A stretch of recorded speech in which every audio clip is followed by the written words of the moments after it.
Hello everyone and welcome back to the next episode of Art Side of Life, where I chat with inspiring artists 5 days a week. My name is Eva and my guest today is Bryan Mark Taylor, and in this episode you will learn how to work with galleries and why he has a minimalistic approach like Steve Jobs. Because I always feel like if I'm fussing around with something, that's one painting that didn't get done because I'm, worrying about, what kind of milk I want, or, I pare things down to be really simple. Kind of like the Steve Jobs idea. He had turtlenecks and blue jeans, and that's what he'd wear every single day, right? Because he was trying to do, the higher level creative thinking. And I kind of have a similar philosophy and kind of personality that way. Bryan is a painter, lecturer, inventor, and world traveler. He is most known for his plein air paintings, as his work has been featured in Fine Art Connoisseur, Plein Air, Southwest Art, American Art Collector, American Artist Workshop magazine, and many more. Bryan is a sought-after teacher and lecturer, and he has taught courses around the country, including the Academy of Art University, Pixar, and the Scottsdale Artist School. So please welcome Bryan Mark Taylor, and let's get to the interview. So welcome everyone to the next episode of Art Side of Life, and I'm super happy to have Bryan here. Hi!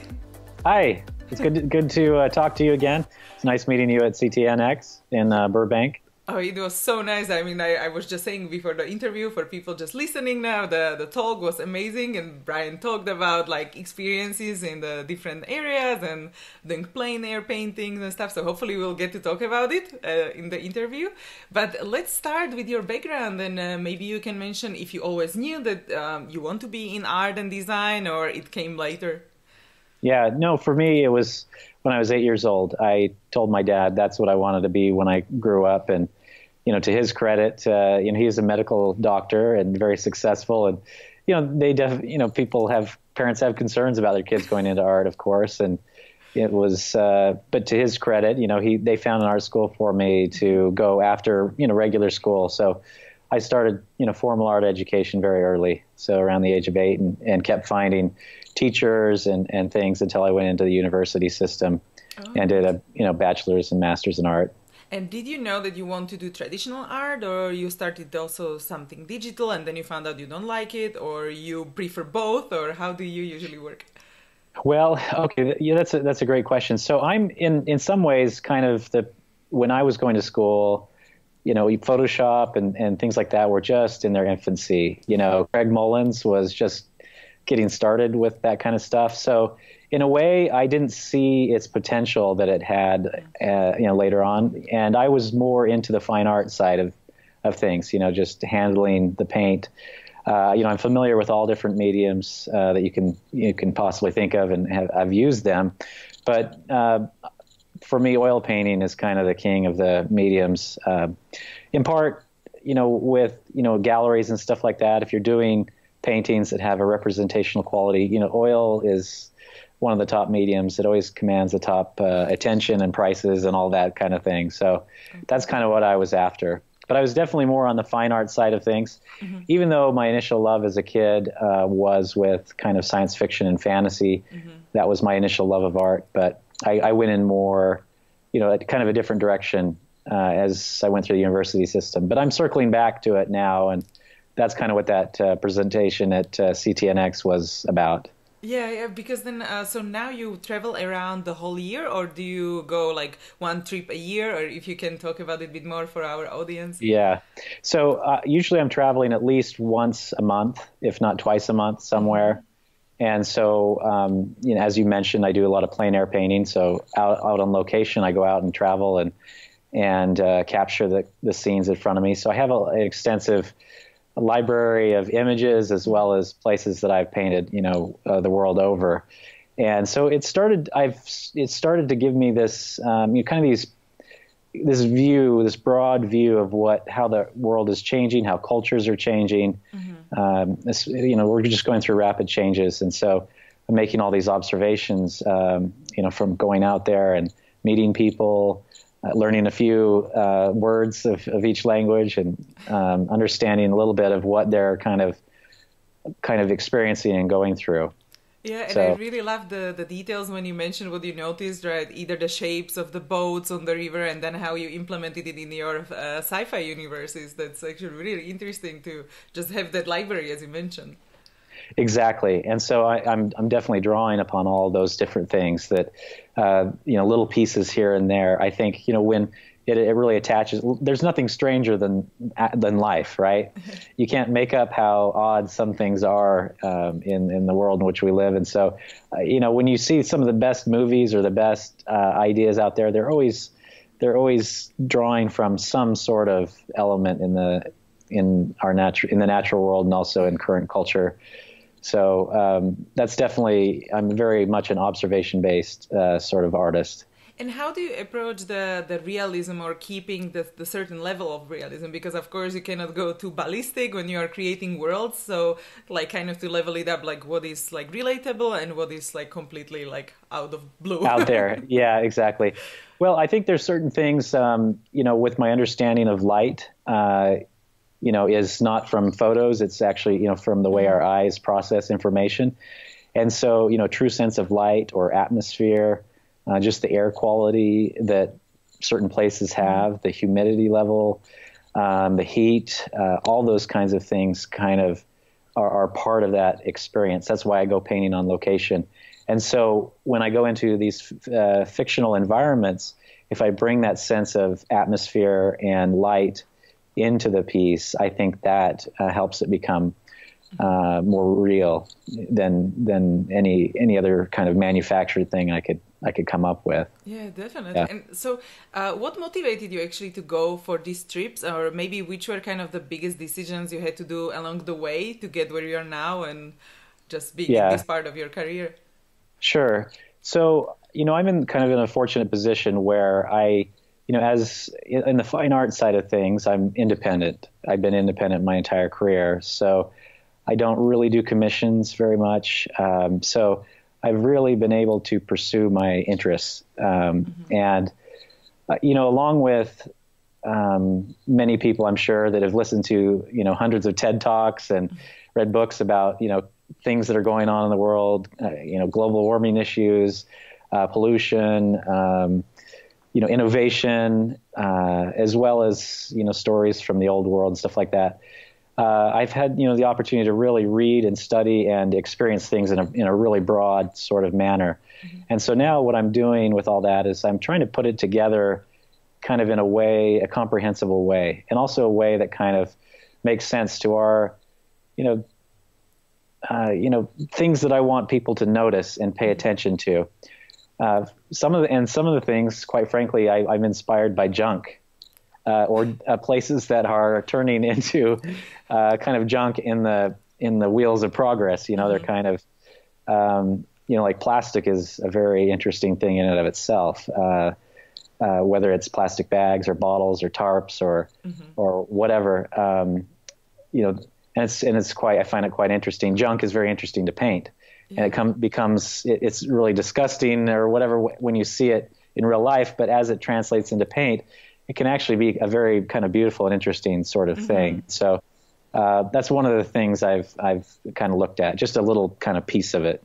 Yeah, like the reflections of light and different materials, or what can be built from actually these materials, right? Yes, exactly. And so, when I travel to third world countries, I see these people being, just ingenuity with the things that they have, the materials they have, whether it's tin, cardboard, plastic.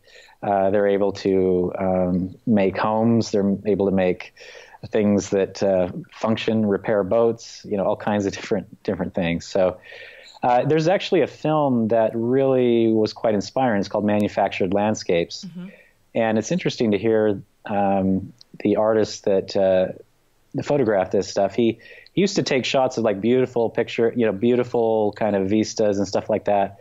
But then he kind of had this detour, and then he took a picture of this mining facility, and it's just a very different kind of experience, and it really kind of resonated with him. And to some degree, that's kind of a similar experience that I've had, rather than just going, which I have done in the past, as in my early career, doing more of the just purely beautiful kinds of locations, which certainly there's a certain enchantment to that as well. But Now I've kind of gone to more maybe social and political or whatever things that have a little bit more complexity to them. Yeah. And so how do we deal with that? Yeah. And can we find beauty there, or is it all ugly? Or how do we feel about the people that are living in those places? And how does that relate to the person that is well off? And there's just lots of different things to kind of explore there. And do you create also characters in your fictional worlds when you like experience the on location, all the people around you? Because most of the time you create landscapes, right? And correct. So when you're creating the whole world, how does your thinking process look like? Yes, definitely. So I like to go from the big view down to the small view, and so.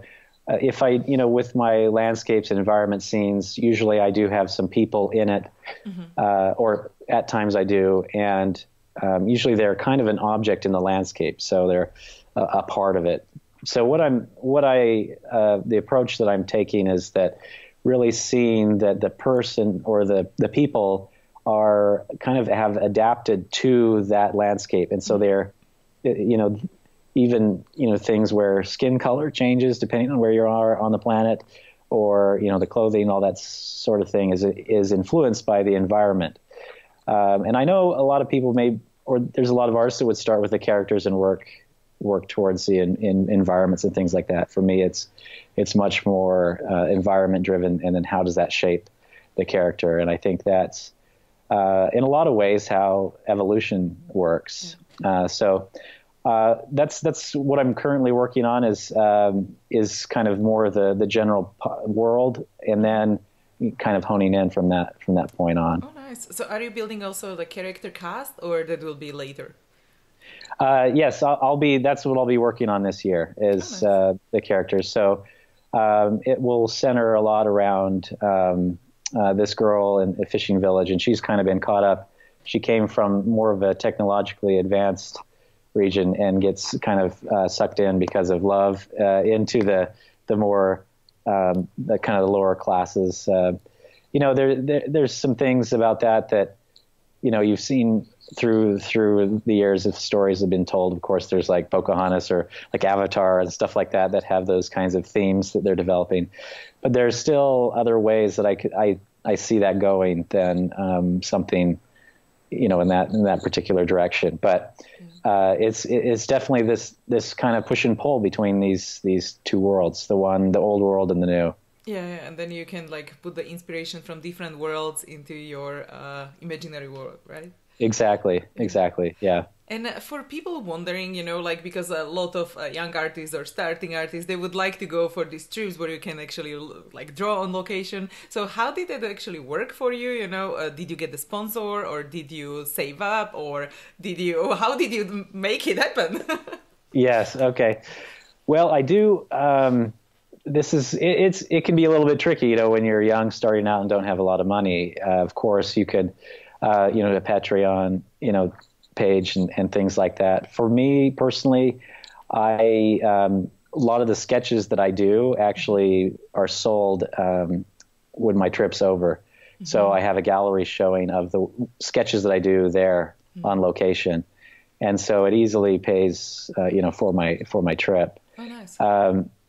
So in other instances, I can see where that could be a challenge, like finding the ways of doing that. But one thing I've discovered is there's a lot of ways to travel quite cheaply.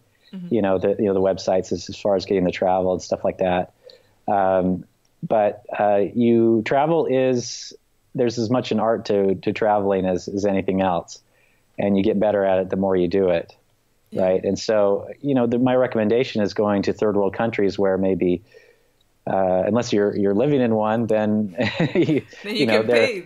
You can just pay right there, right? I'm not saying that you always need to go to a third world country. Certainly somebody that maybe lives in another place would like to come to America and kind of see what's there as well. And there's all kinds of different experiences depending on what you're after. Mm-hmm. But I think that you can travel on a shoestring if you need to, and that's our iPhones or, cell phones and things like that can definitely be a help to finding the Airbnb type thing and stuff like that. For me, I prefer to stay in places that are a little bit nicer because of certain conveniences with the digital technology and stuff like that, is so I can stay connected with with the people that are following me. Yeah. And I also have, gear that is really kind of set up. I don't have to think much about my packing list and stuff like that at this point.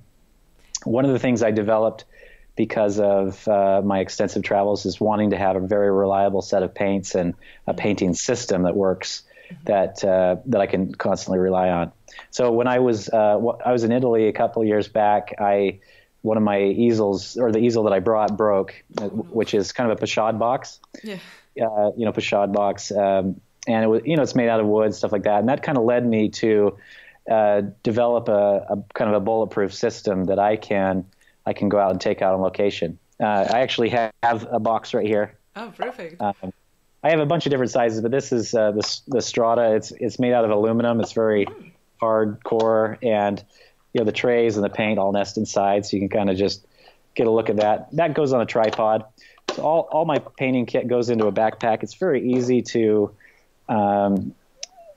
take around, and I have a size for every type of situation. So certain places I'll use a very small size if I know I'm backpacking, really far into places. And then I have a little bit larger sizes if I'm more in like a city, like, I was in Havana, and so I brought a little bit larger easel because, I was just in a city.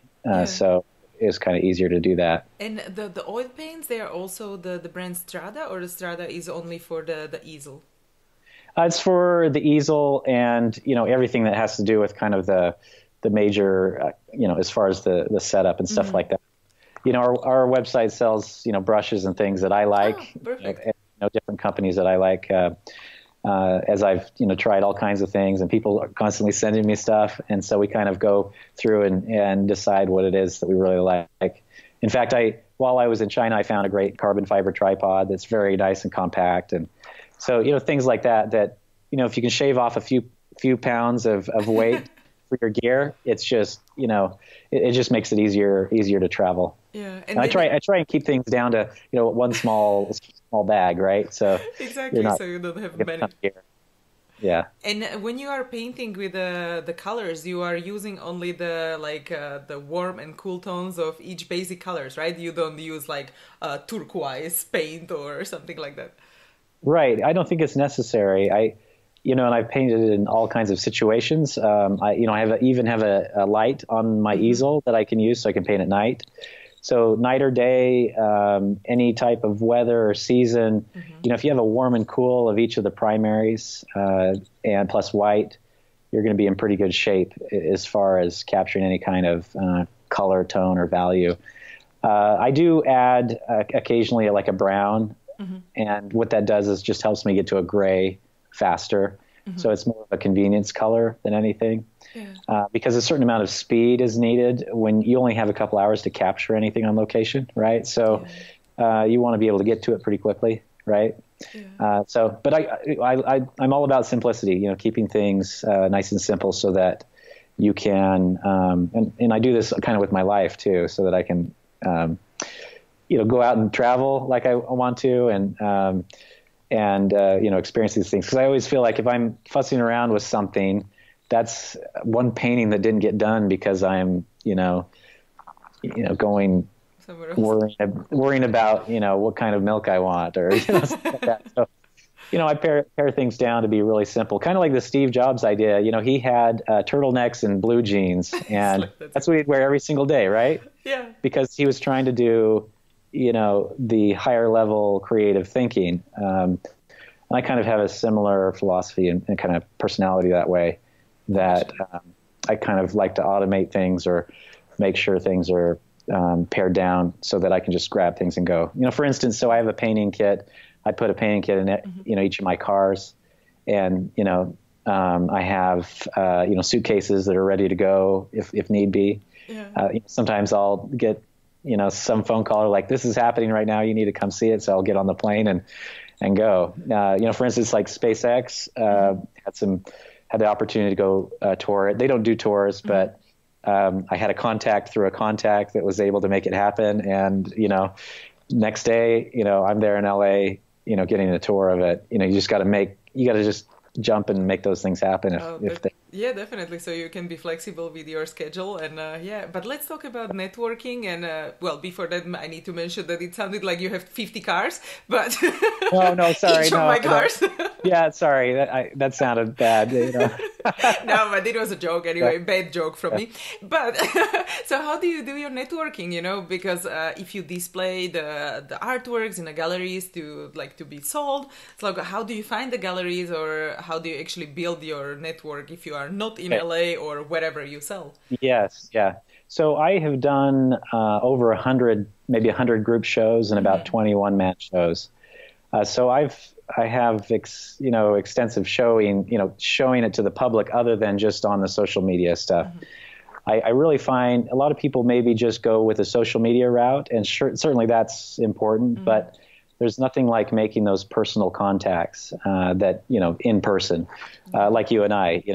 It's one thing if I just contact you out of the blue, or you me, but it's another thing if you meet at a conference. So going to those conferences can be very important, and also doing the shows. So like in the United States now, there are a lot of plein air competitions. And so I've done, when I was younger, I did, every one I could think of, and I travel all around the country, the United States, going to all these shows. And so, you'd win awards and things like that. And then galleries would see you from these shows, and they would, invite me to be in their gallery. So then, if you do well in the gallery, then they'll do a show for you and stuff like that. And so I really find that, my original goals, right while I was still in school, I was always once a month I was entering some competition of some sort. Okay, right? That's quite a lot of competitions.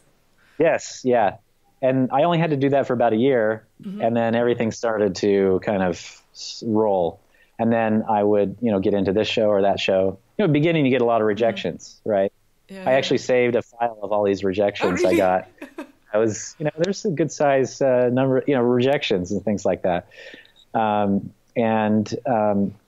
It's just kind of like a numbers thing that I just would chew through. If they didn't want me, then I just go, somewhere else, and then just keep following things and as they work. And what kind of kept you, motivated?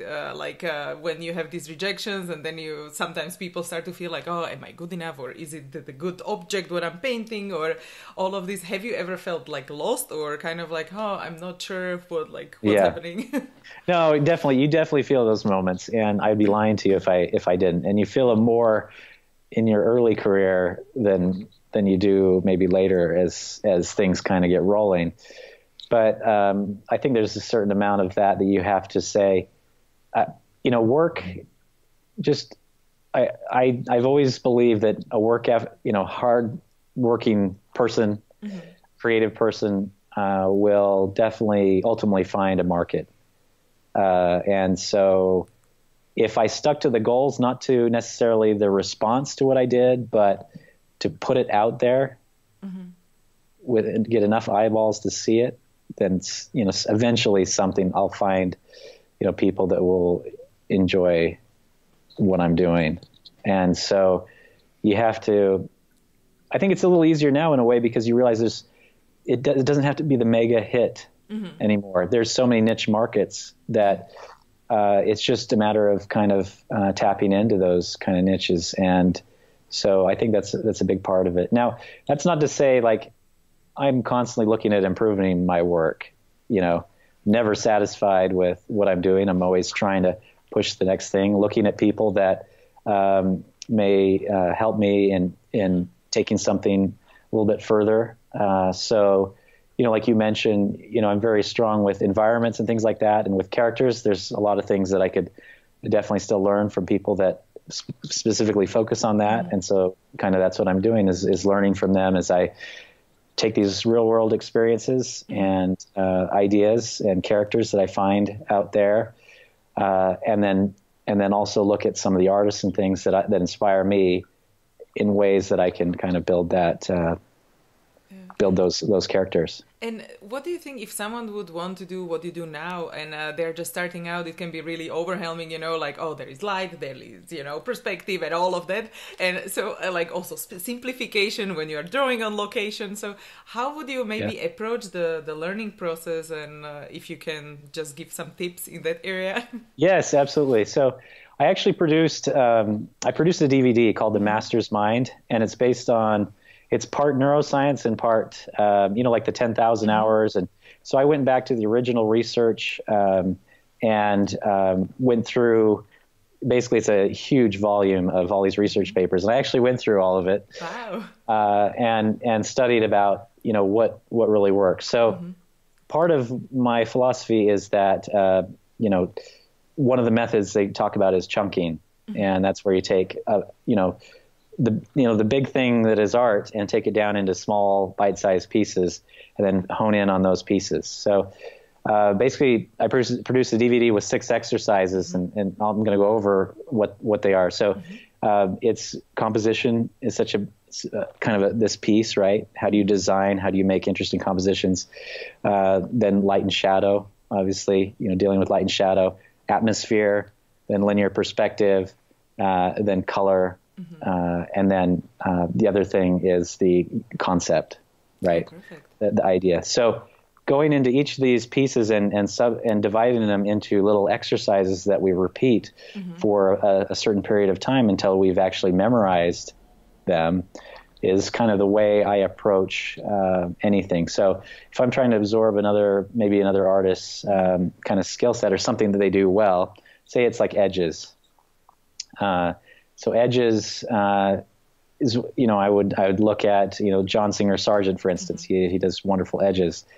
And so I would be doing some master copies, and then I would also, maybe have his work close by so that I can compare what I'm seeing with a live model with how he saw it.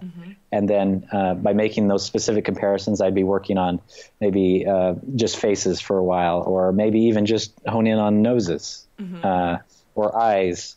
And work on that for a series of time. And usually I do these exercises for maybe a month continuously until it becomes part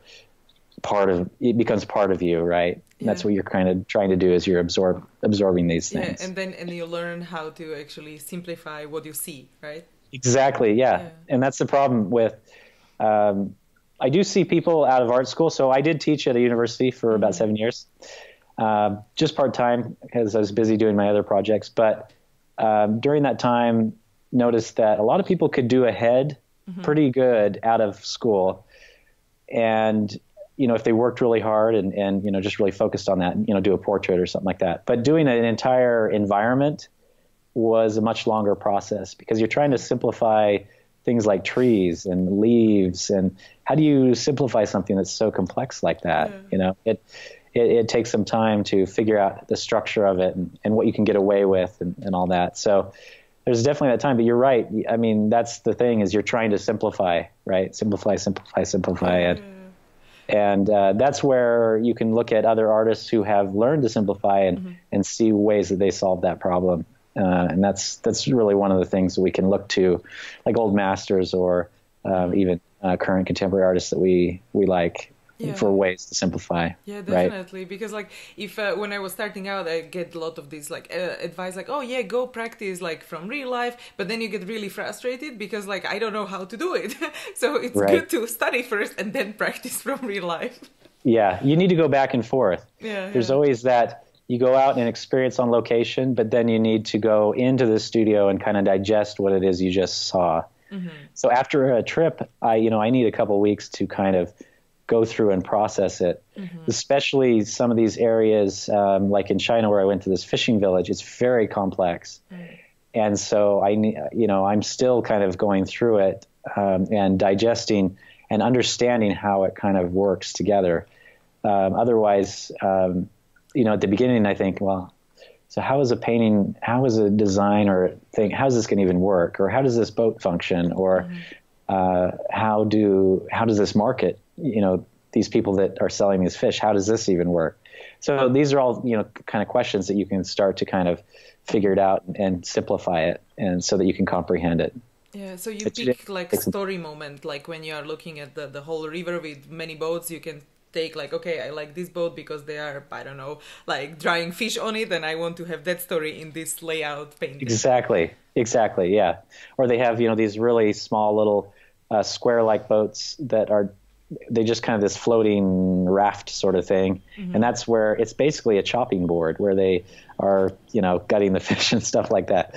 And so, even understanding, okay, that's what this little thing does and that's its function. And how does that look next to this larger boat, and how do those things interact, and how do the people jump from one to the other? And so there's a little moment right there that could be a scene.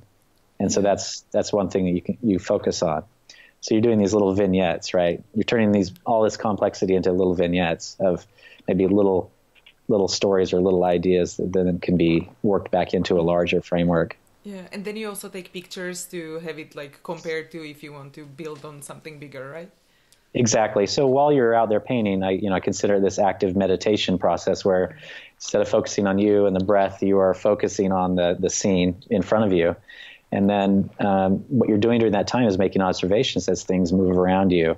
And you're kind of there in one place for a couple hours, and things will happen that just as life unfolds, and it allows you to make those observations. So instead of just running around quickly taking pictures of everything and then leaving, just by digesting it there a little bit more, then it can sink a little deeper in your psyche. And right. So how many paintings a day do you do when you are on location, if you can mention for our audience, like because if you're like super fast, you do like 50 paintings a day, but when you're meditating as well and observing and yeah. No, I doing like 5 paintings a day is a good thing. So because I'm really noticing the color, the light, the time of day. And so I'm not necessarily trying to rush through it so much. If I were doing more sketching, if I was more of a sketch artist with just charcoal or whatever, I could do a lot more. But since I'm building the color as well, I want to make sure that the feeling of light and shadow is quite accurate. So I maybe move quickly as I'm looking and trying to assess where I'm going to set up. But once I've set up, I let the world kind of, in a way, everything goes into slow motion as I'm kind of laser focused on the scene in front of me. So I do a couple in the morning where the light is really nice. It's usually in the middle of the day that I kind of, need to take a break and recharge a little bit.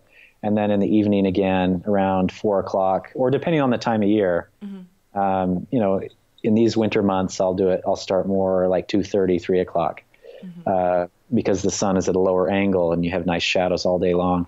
But if I'm in the middle of June, I'll take a long siesta and then work, much later, get up much earlier and work much later. So it's a little bit different type of day there, and when I've got a lot more hours in the day to work. And when you are not traveling, how does your normal day look like? Do you do something daily which contributes to your success, like other type of meditation or like planning your week or month? Yes. So I do have my studio practice is very much, in the morning I am usually exercising of some sort, on the elliptical if my knee is acting up, or jogging if it's not. And so I'm kind of inspired or out in nature a little bit to kind of, refresh that connection with it. And then, I start painting and, paint like crazy. And then I eat lunch pretty fast, and then I just get back to it and going.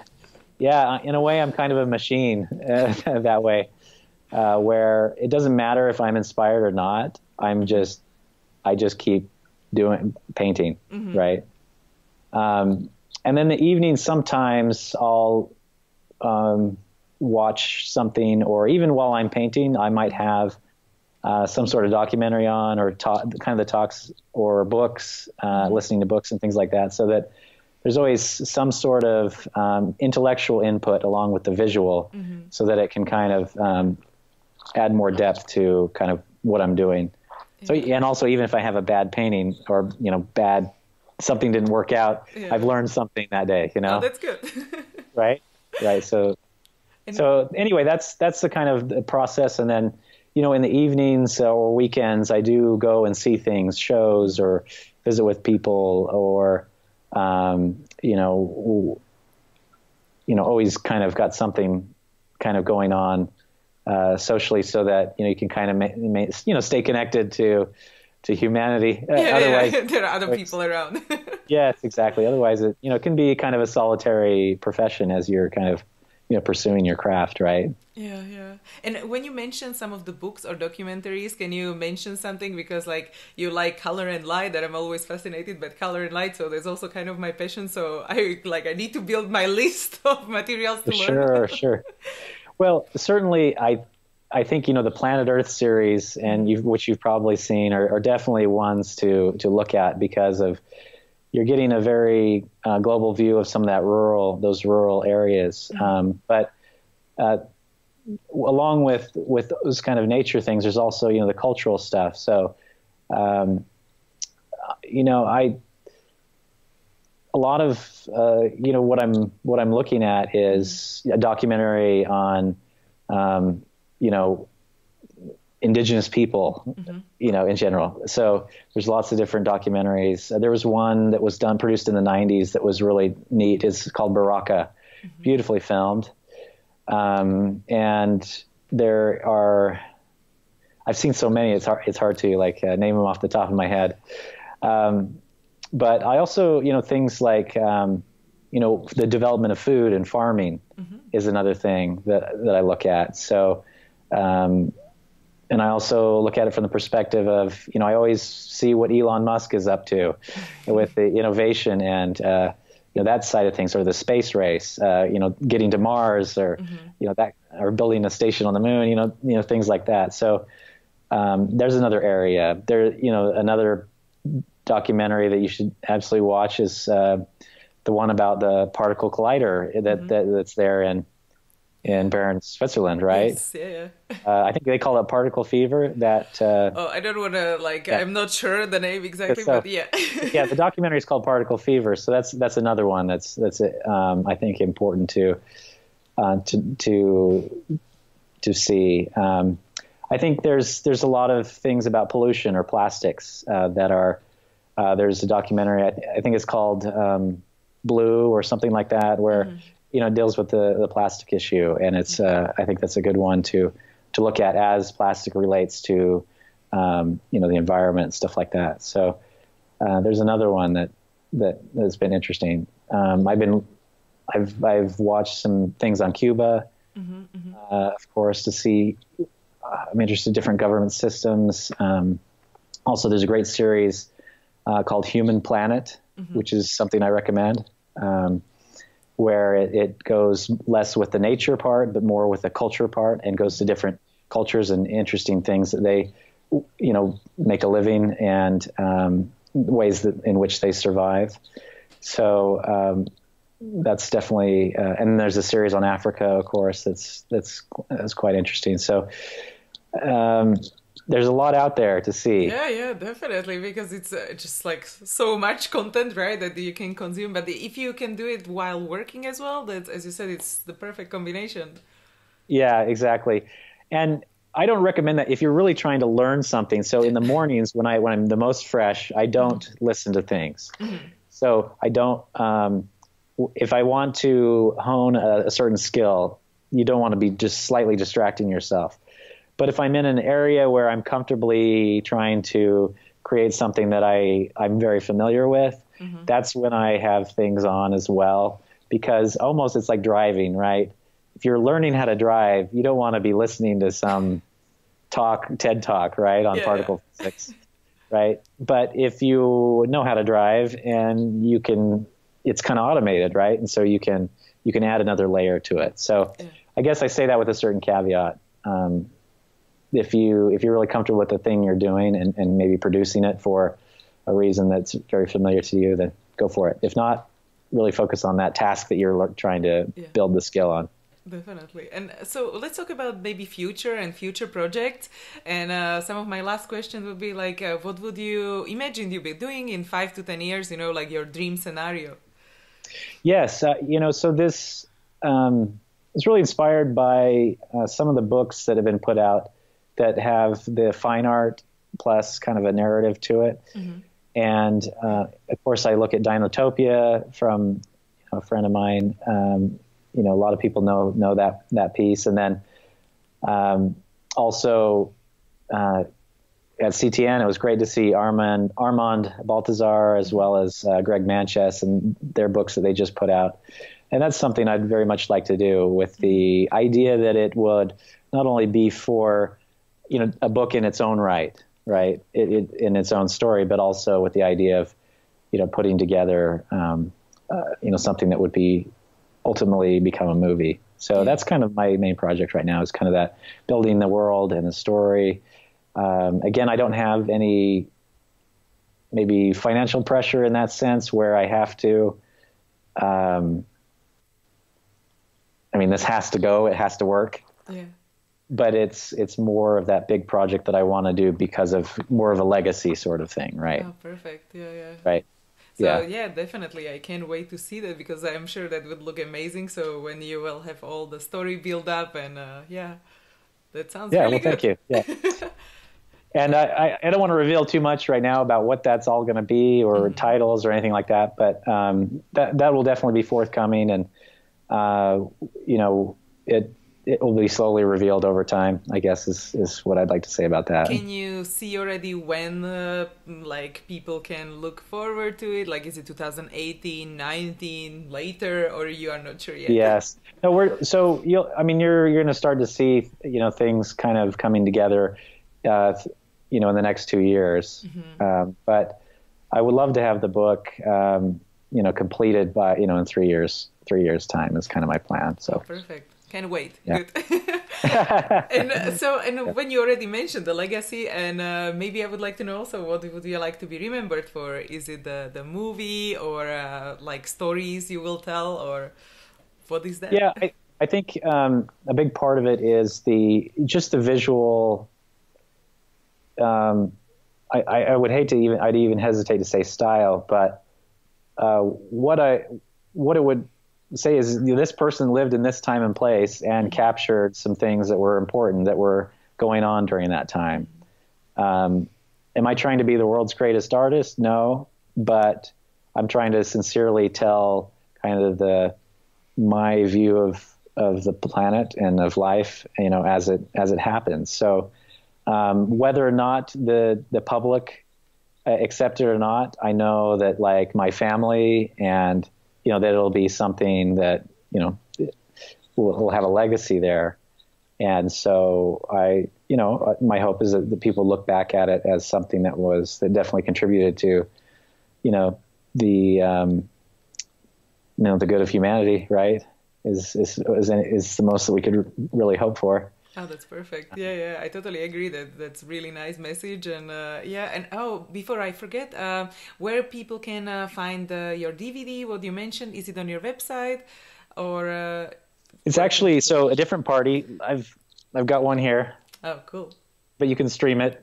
I didn't actually produce this. Plein Air magazine did, so it's through Streamline. Mm-hmm. So if you go type in Bryan Mark Taylor Streamline, you can find the DVD there. I also have kind of more instructional tutorials, and we just filmed a couple last week. Mm-hmm. So I have new ones, and those will be on Gumroad. So they will be uploaded very soon. I've got a new studio painting, as well as another Plein Air one that will be released very soon. So you can kind of I do only have 2 videos on Gumroad right now. We're going to try and build that out to more like 20 or something like that, where I have little vignettes of kind of like what I talked about, where there's these little pieces. Yeah. And how to work on these pieces and stuff like that. So like snackable content. Exactly. Yeah. And so that's definitely we're working towards that. Oh, perfect. Yeah. And before we say goodbye, maybe you can share last piece of advice or key takeaway, and then we will slowly finish. Okay. Well, I think, for young people that are just starting out, or maybe I've worked with people that are even like finished their career and want to get into their different career, right? Yeah, exactly. My I guess my philosophy, my way of doing it is, you don't dip your toe in the pool, you jump in. right? You got to kind of put yourself in a situation where it's really sink or swim, and just go for it. Because if you aren't, other people are jumping in, right, and are going to go for it. So you really have to, jump in with both feet. And I think the thing is that you might have to forego some comforts to do that initially, right? But if you're willing to do that, there's nothing better than a creative life. And it's just an exciting thing where you wake up every day just being excited. If I had to go to an office and stare at a computer all day, I would shoot myself. I'm kind of more of a wild animal in that sense. I need to be out and kind of doing things and stuff like that. But that is worth, if you have to eat spaghetti every night just to, survive or whatever, I think it's worth doing that. So, jump in, the water's fine. Yeah, because then you end up doing what you love. And then if we spend all our lives working, then it should be something what we enjoy, right? Exactly. Yeah. I mean, and it said to me, like, things could not work out even if you did what you didn't like. So you might as well do what you do like. And if it doesn't work out, at least you did what you like doing, right? Exactly. And so, anyway, that's my thought. Yeah, I totally agree. And I really enjoyed all of your tips and artistic journey. And thank you so much for being here. Well, my pleasure, Eva. I appreciate you inviting me on the podcast. It's been a lot of fun. Thank you so much again. And thanks everyone who joined today, and see you in the next episode. All right, thank you. Hey guys, if you enjoyed this video, don't forget to give it a thumbs up and let me know in comments. Also, please subscribe to my channel for more videos, because I post new interview every single workday. You can also find the resources mentioned in this episode at artsideoflife.com.